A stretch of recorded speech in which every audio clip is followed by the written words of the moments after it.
وہ ہم کو مٹانا چاہتے ہیں کہ ہم اپنے آپ کو مٹنے نہیں دیں گے۔ انشاءاللہ تعالی جمہوری طریقے سے تم مٹ جاؤ گے۔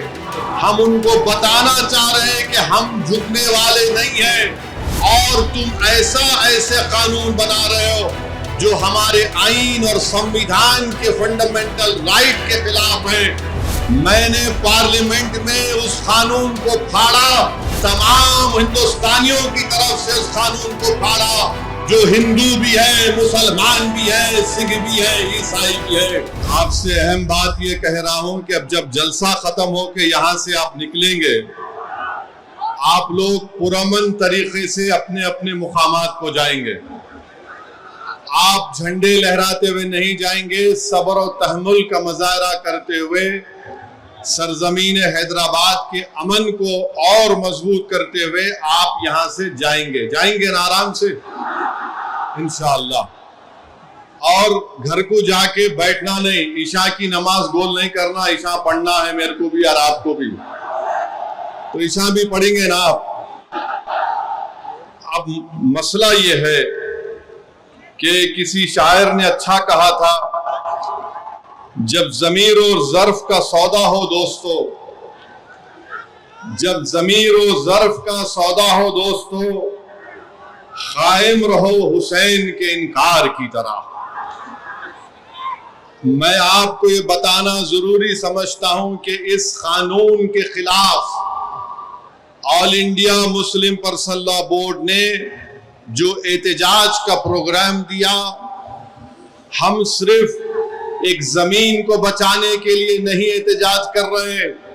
ہم صرف اپنی مسجد یا درگاہ یا خانقاہ یا امام باڑہ کو بچانے کے لیے احتجاج نہیں کر رہے، ہم صرف اپنے قبرستانوں کو یا عیدگاہ کو بچانے کے لیے احتجاج نہیں کر رہے، ہم احتجاج اس لیے کر رہے ہیں کہ جو سیاسی طاقتیں آج اس ملک پر حکمران ہیں وہ ہم کو مٹانا چاہتے ہیں، اور ہم ان کو یہ بتانا چاہ رہے ہیں کہ ہم اپنے آپ کو مٹنے نہیں دیں گے۔ انشاءاللہ تعالی جمہوری طریقے سے تم مٹ جاؤ گے۔ ہم ان کو بتانا چاہ رہے ہیں کہ ہم جھکنے والے نہیں ہیں، ہم انگریزوں کی 200 سال کی غلامی کو قبول نہیں کیے، تو ہم تمہارے اقتدار میں تم جو بیٹھے ہو اور تم ایسے قانون بنا رہے ہو جو ہمارے آئین اور سنویدھان کے فنڈامنٹل رائٹ کے خلاف ہیں۔ میں نے پارلیمنٹ میں اس قانون کو پھاڑا، تو صرف اپنے طور پر نہیں پھاڑا بلکہ بھارت کے غیور تمام ہندوستانیوں کی طرف سے اس قانون کو پھاڑا، جو ہندو بھی ہے، مسلمان بھی ہے، سکھ بھی ہے، عیسائی بھی ہے، جو آج بھی اس ملک کی خوبصورتی کو پہچانتے ہیں۔ بھارت کی خوبصورتی اس کا اتحاد ہے، بھارت کی خوبصورتی اس کا بھائی چارہ ہے، بھارت کی خوبصورتی نریندر مودی نہیں ہے میرے عزیز دوستوں اور بزرگوں، بھارت کی خوبصورتی اس کا بھائی چارہ ہے، بھارت کی خوبصورتی اس کی مسجد بھی ہے، مندر بھی ہے، درگاہیں بھی ہے، خانقاہیں بھی ہے، اور جو لوگ اس بھائی چارگی کو ختم کرنا چاہتے ہیں وہ بھارت کو کمزور کر رہے ہیں۔ تو ہمارا احتجاج اس لیے بھی ہے کہ وہ لوگ جو ہم کو صفِ ہستی سے مٹانا چاہتے ہیں، ہم ان کو پیغام دینا چاہتے ہیں کہ ہم مٹنے والے نہیں ہیں۔ میں بار بار کہہ چکا ہوں، جب تک ہم دنیا میں زندہ ہے قیامت نہیں آئے گی، جس دن ہم چلے جائیں گے سور پھونکا جائے گا، یاد رکھو۔ اور اگر بی جے پی یہ سمجھ رہی ہے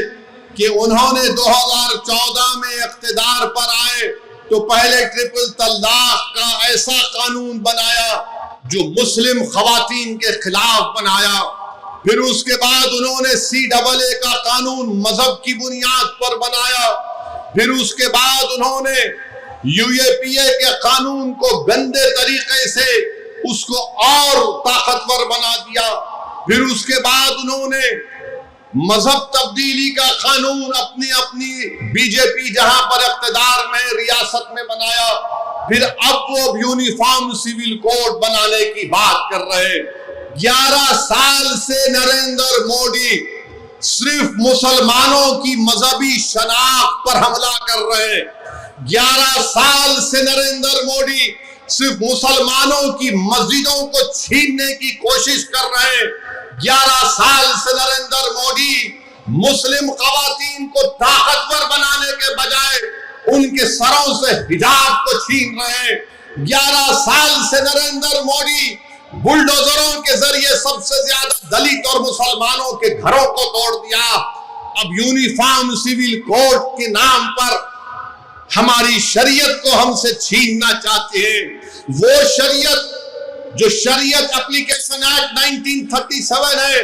جب سمویدھان بن رہا تھا تو بابا صاحب امبیڈکر نے کہا تھا کہ شریعت اپلیکیشن ایکٹ برقرار رہے گا، مگر آج نریندر مودی یہ سمجھتے ہیں کہ میں بابا صاحب امبیڈکر سے بڑا دور اندیش ہوں۔ مسٹر مودی، آپ امبیڈکر کے پیر کی دھول بھی نہیں ہے، اس بات کو یاد رکھو آپ۔ میرے عزیز دوستوں اور بزرگوں، اور دوسری بات یہ میں آپ سے کہہ رہا ہوں کہ اپنے صفوں میں اتحاد کو مضبوط رکھیے۔ یہ لڑائی جو آپ اور ہم مل کر اپنے دیگر سیکولر ہندو بھائیوں کے ساتھ، سکھ بھائیوں کے ساتھ لڑ رہے ہیں، یاد رکھو بی جے پی سنگھ پریوار ہمارے صفوں سے بعض میر جعفر، میر صادق کو کھڑا کرے گی، ان سے احتیاط کرو۔ مگر آج معلوم ہوا کہ جعفر پاشا میں کشف و کرامات بھی ہے۔ مجھے ابھی کسی نے واٹس ایپ پر بھی جایا کہ جو اس وفقی قانون کی تائید میں آ رہے ہیں، جو بڑی بڑی باتیں کرتے ہیں، خواجہ اجمیری کے آستانے سے ان کا تعلق ہے،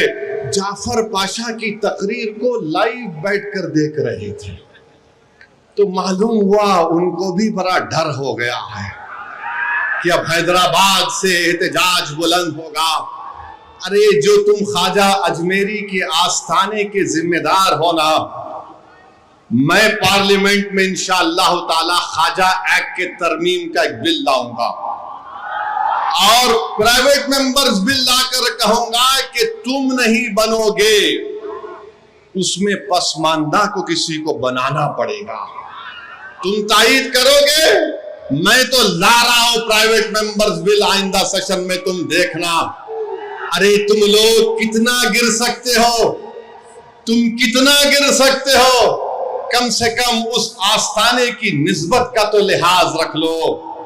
تم اس آستانے کی نسبت کا تو لحاظ رکھ لو، اور اس بات کو بھی یاد رکھ لو کہ جب تم اور ہم اس دنیا سے جائیں گے تو آر ایس ایس والے اگر تم کو کھندے پر لے کر گئے قبرستان میں، تو پھر اندر جانے کے بعد جب فرشتے پوچھیں گے کون ہے تیرا رب، تو تم کیا مودی بولو گے یا اللہ بولو گے؟ دیکھ لو اس بات کو، ہم تو اللہ ہی بولنے والے ہیں اور بولتے رہیں گے، اللہ ہی ہماری مدد کرے گا اور اللہ ہی ان کو شکست دے گا انشاءاللہ تعالی۔ ہم توحید پرست ہیں اور ہم کو فخر ہے اس بات کا کہ رب کائنات جس چیز کا مالک اللہ ہے، مودی کہہ رہے ہیں کہ اس کا مالک اللہ نہیں رہے گا۔